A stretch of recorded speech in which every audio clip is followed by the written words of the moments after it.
जय हिंद प्यारे बच्चों। मैं अनीता पांडे, माध्यमिक शिक्षक, शासकीय हाई स्कूल पुलिस लाइन सैडू। आज हम इस वीडियो में सामाजिक विज्ञान कक्षा 10वीं इतिहास अध्याय 1 वस्तुनिष्ठ प्रश्न उत्तर के बारे में पढ़ेंगे। तो इस वीडियो में आपको कई किताबों के वस्तुनिष्ठ प्रश्न उत्तर मिलेंगे जो हमने इम्पोर्टेंट क्वेश्चन लिए हैं और उनको छांट करके इसमें बनाया है।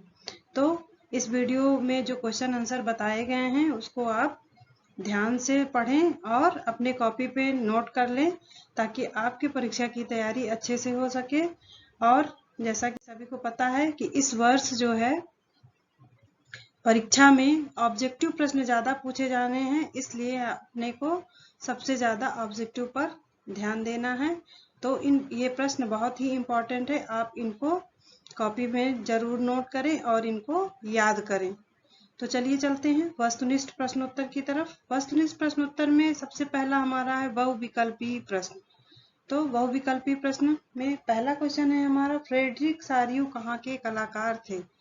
तो इसके ऑप्शंस हैं संयुक्त राज्य अमेरिका, फ्रांस, स्विट्जरलैंड, आयरलैंड। और इसका जो सही आंसर है वो है फ्रांस, यानी फ्रेडरिक सारियू फ्रांस के कलाकार थे। 1832 में कुस्तुनतुनिया की संधि में किस राष्ट्र की स्वतंत्रता को मान्यता दी? तो इसके ऑप्शंस हैं टर्की, इटली, फ्रांस, यूनान। इसका सही आंसर है यूनान, यानी 1832 में जो कुस्तुनतुनिया की संधि हुई उसमें यूनान को स्वतंत्र राष्ट्र की मान्यता दी गई। अगला क्वेश्चन है, फ्रांस में किसकी छवि सिक्कों और डाक टिकटों पर अंकित की गई? तो इसके ऑप्शंस हैं Garibaldi, King Victor, Marianne, Germania.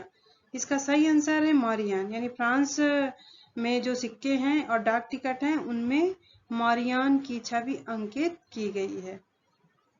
आंखों पर पट्टी बांधे हुए और तराजू लिए हुए महिला किस बात का प्रतीक है? तो इसके ऑप्शंस हैं न्याय, स्वतंत्रता, शांति और साक्षरता। तो इसका सही आंसर है न्याय, यानी आंखों पर पट्टी बांधे हुए और तराजू लिए हुए जो महिला है वो न्याय का प्रतीक है। चलते हैं अगले क्वेश्चन की तरफ।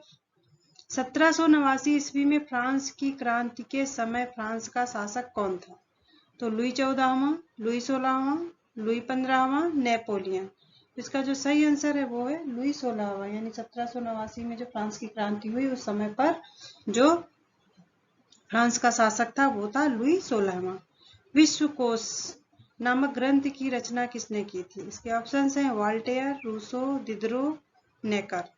तो इसका सही आंसर है दिदरो, यानी विश्वकोश नामक ग्रंथ की रचना दिदरो ने की थी। टाइथ किस प्रकार का कर था? ऑप्शंस हैं व्यापार, नमक कर, उपज कर, धार्मिक कर। तो इसका सही आंसर है उपज कर, यानी टाइथ जो है उपज कर था।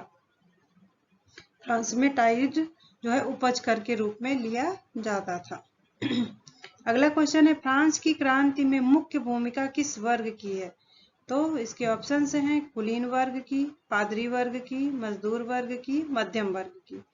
तो इसका सही आंसर है वो है मध्यम वर्ग की, यानी फ्रांस की जो क्रांति हुई थी उसमें जो सबसे ज्यादा जिनकी मुख्य भूमिका थी वो थी मध्यम वर्ग की। इन लोगों ने फ्रांस की क्रांति में बहुत ज्यादा अपनी भूमिका निभाई थी।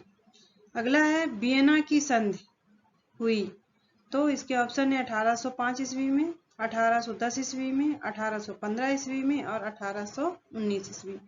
इसका जो सही आंसर है वो है 1815 ईस्वी, यानी वियना संधि जो हुई है वो 1815 में हुई है। अगला क्वेश्चन है हमारा, टैली क्या थे?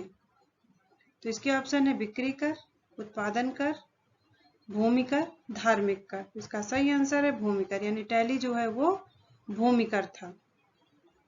अगला है जर्मनी के एकीकरण में किस व्यक्ति ने सबसे बड़ा योगदान दिया?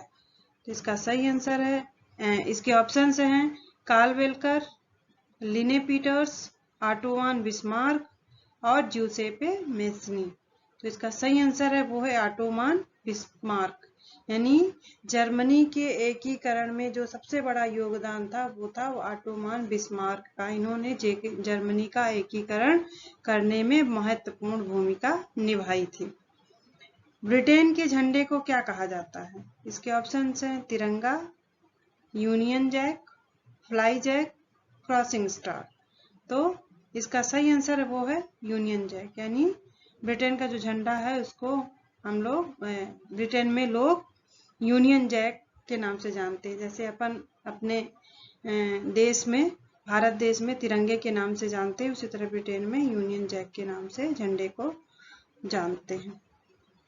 अगला क्वेश्चन है हमारा, अब है हमारा रिक्त स्थानों की पूर्ति कीजिए। तो रिक्त स्थानों की पूर्ति में देखते हैं, पहला क्वेश्चन है सामाजिक उपबंध नामक पुस्तक के लेखक डैश थे।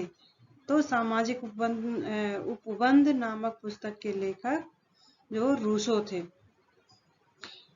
फ्रांस की क्रांति डैश में हुई थी। तो फ्रांस की क्रांति 1789 में हुई थी। बैंक ऑफ फ्रांस की स्थापना डैश ने की थी। बैंक ऑफ फ्रांस की स्थापना नेपोलियन बोनापार्ट ने की थी। फ्रांस की क्रांति का अग्रदूत डैश को कहा जाता है। तो फ्रांस की क्रांति का अग्रदूत रूसो को कहा जाता है। 1804 की नागरिक संहिता, जिसे आमतौर पर डैश के नाम से जाना जाता है। तो 1804 की जो नागरिक संहिता है उसको आमतौर पर नेपोलियन संहिता के नाम से भी जाना जाता है। गालिसिया में कुलीन डैश भाषा बोलता था। तो गालिसिया में कुलीन पोलिश भाषा बोलता था।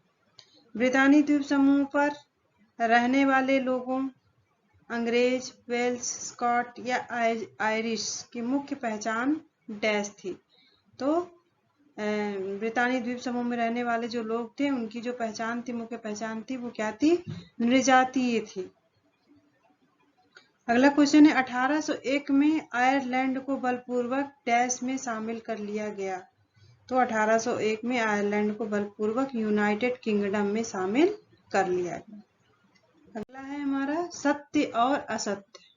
तो ये देखते हैं सत्य सत्य के बारे में। पहला है हमारा, फ्रांस में राजतंत्र वापस लाकर नेपोलियन ने प्रजातंत्र को नष्ट कर दिया था। तो ये सत्य है। 1820 में वियना संधि तैयार की गई, ये असत्य है।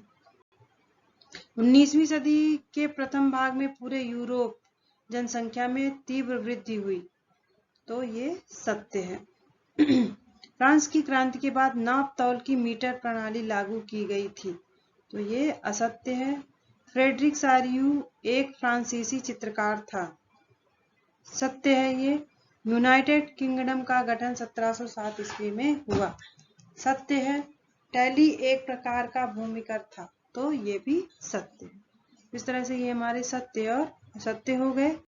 अगला है हमारा सही जोड़ी बनाइए। तो इसमें खंड आ और बा दिए हुए हैं, जिसमें ऊपर का ये खंड आ, ऊपर वाला जो है वो क्वेश्चन है, द स्पिरिट ऑफ लॉ, संविधान सभा, मानव और नागरिक अधिकारों की घोषणा 1871 ईस्वी, इटली का एकीकरण, मॉन्टेस्क्यू, कैबूर की मृत्यु 1815, योहान गॉटफ्रीड 1861 ईस्वी, नेपोलियन की हार जर्मन दार्शनिक। तो ये क्वेश्चन है। इसका जो सही आंसर है वो ये नीचे दिया हुआ है, द स्पिरिट ऑफ लॉ। तो इसका सही आंसर है मॉन्टेस्क्यू। अगला है हमारा मानव और नागरिक अधिकारों की घोषणा। तो वो है संविधान सभा। इटली का एकीकरण कब हुआ? 1871 ईस्वी में हुआ। कैबूर की मृत्यु कब हुई? 1861 ईस्वी में हुई। योहान गॉटफ्रीड क्या थे? ये जर्मन दार्शनिक थे। और नेपोलियन की हार 1815 में हुई। तो इस तरह से ये इसका सही आंसर है। चलते हैं अगले क्वेश्चन। एक वाक्य में उत्तर दीजिए। जिसका पहला क्वेश्चन है, वियना की संधि का मुख्य उद्देश्य क्या था? तो इसका आंसर है उन कई सारे बदलावों को खत्म करना जो नेपोलियाई युद्धों के दौरान हुए थे। अगला क्वेश्चन है हमारा, नेपोलियन ने कितने राज्यों का जर्मन संघ स्थापित किया था? तो नेपोलियन ने 39 राज्यों का एक जर्मन संघ स्थापित किया था। अगला है, रूढ़िवाद से क्या तात्पर्य है? तो रूढ़िवाद से तात्पर्य एक ऐसा राजनीतिक दर्शन जो परंपरा स्थापित संस्थानों, पौराणिक परंपराओं और रिवाजों पर बल देता है। निरंकुशवाद से क्या होता है?